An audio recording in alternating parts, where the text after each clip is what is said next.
Forcible ethnic transfer, dude. Yeah, put him up in concentration camps and put him on trains, okay? That's right. Put him on a choo-choo train ride out of here. Holy, that is so crazy. Palestinian state were to be created, it should be not created where it is now. It should be created with land from the neighboring countries, Syria, Jordan, Egypt. He even described the Palestinian identity in one of the clips he found as, quote, a political tool to try and force land away from Israel. Now, I first obtained these comments we're about to hear when he ran for president in 2016. Just take a listen to them right now. Basically, I mean, there really is no such thing as, and I have to be careful in saying this because people will really get upset. There's really no such thing as a Palestinian. There's not. Yeah, there's not. Huh, thanks, man. You don't, you know, and there's such complexity within that. There's really no such thing. That's been a political tool to try to force land. He said there's no such thing as an Egyptian. There's no such thing as a Lebanese. There's no such thing as a Jordanian. There's no such thing as a Syrian. They're all Arabs. You got Arabs and you got Persians. And that's it. You know? No, I'm glad that he's being careful, you know, when he talks about how this is all just one blob, you know? Huckabee's a pan-Arabist. Like, yeah, guys, he's an anarchist. He just says no borders, no masters, you know? That's what he's saying. There should be no borders whatsoever. Except he's not saying that. He is a fucking freak. Land away from Israel. I mean, just obviously hugely significant. You're talking about he would, if anything, take land from neighboring countries. Obviously, the clear implications there would be for Israel to annex the West Bank, which is obviously seismic, if true. Andrew, obviously, this isn't the only time Huckabee has talked about this issue. I mean, this is an issue that he feels is deeply personal. That's right. That's right. He takes trips to Israel. This goes back all the way, I mean, to 2008, where we played that initial clip from. But this is a position that he has consistently had. It is far from the only time that he has said it. He has said consistently that he opposes a two-state solution. He has said, quote, there's plenty of land outside Israel and the rest of the world for a Palestinian state. Take a listen to him going a little bit further on that in 2015. The two-state solution, if we mean two governments holding the same piece of real estate, is irrational and unworkable. If there is a two-state solution, the Palestinian state needs to be outside the boundaries of the nation of Israel. There's plenty of land in the world that we could find a place and say, okay, let's create a Palestinian state. So we did reach out to Huckabee personally. We reached out to the Trump transition, and we asked them if he stood by those comments. We didn't hear back from either of them, so it's going to be interesting to see how. Forcible ethnic transfer, dude. Yeah, put him up in concentration camps and put him on trains, okay? That's right. Put him on a choo-choo train ride out of here. I am Israel high. A land without people for a people without land. You're telling me now that there's people there? Okay, well, we'll send them to, I don't know, Madagascar. There was another political operative that had similar opinions to myself that he wanted to send the Jews there, but instead we should send the Palestinians there, which is what I would say if I recognize Palestinian as a separate national identity. I don't. And then once it gets too costly now to send them all over there, we might as well just kill them.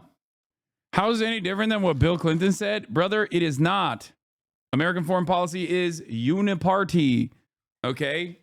One party, singular. That's it.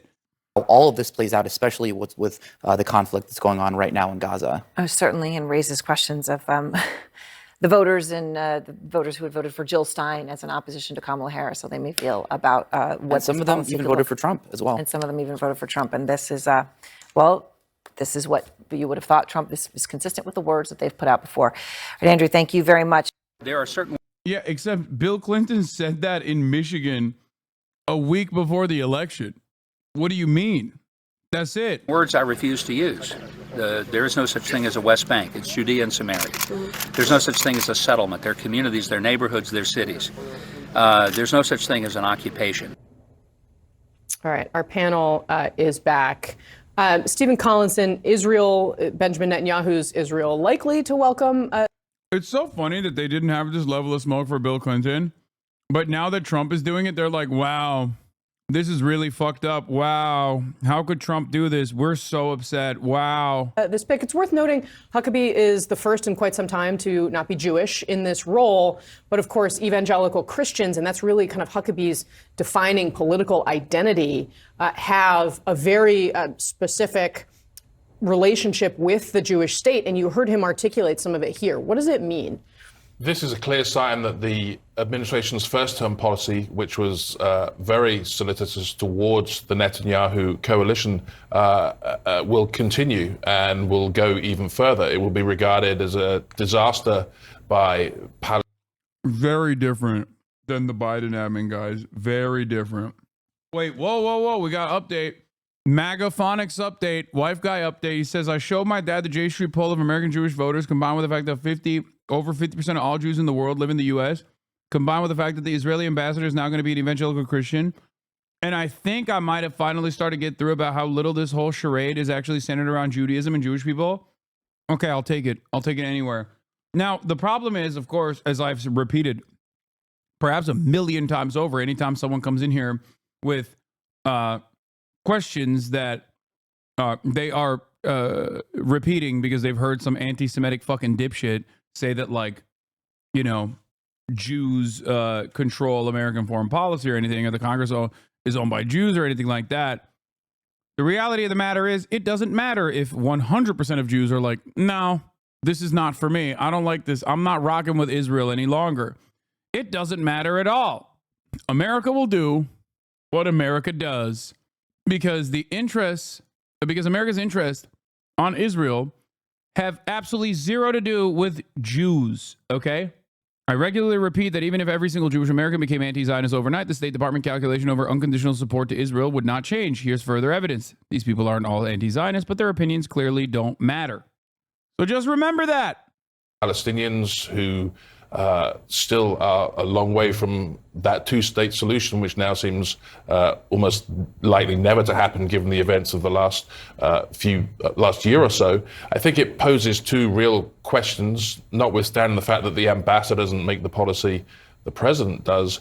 How will this be seen by some of Trump's allies in the Arab world, with whom he wants to create this realignment of the Middle East between Israel, some of the Gulf states, and Iran? That could be a problem if this is the Trump policy.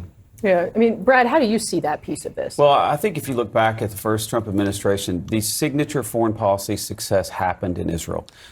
Democrats lost their mind when Donald Trump moved the embassy from Tel Aviv to Jerusalem, even though that many of them had voted for it. Then when he recognized the Golan Heights, they said, this is terrible, it's going to cause disruptions. It didn't. Instead, what happened is, as soon as the United States was fully behind Israel. Brother, that's an interesting pin you're wearing, the yellow ribbon. I suspect it's not for, remembering the veterans. I suspect that's a post-October 7, remember the hostages pin you're wearing. Now, it's an interesting explanation here where you're like, oh, nothing bad happened after Trump's Israel policy, while you're literally wearing the signifier of the bad thing that happened. Interesting assessment while wearing the yellow ribbon pin.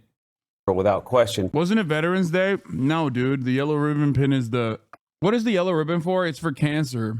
It's not for veterans. I just made that up. The yellow ribbon is oh my God. The yellow ribbon pin is for fucking stand with us, stand with our hostages. Shut the fuck up.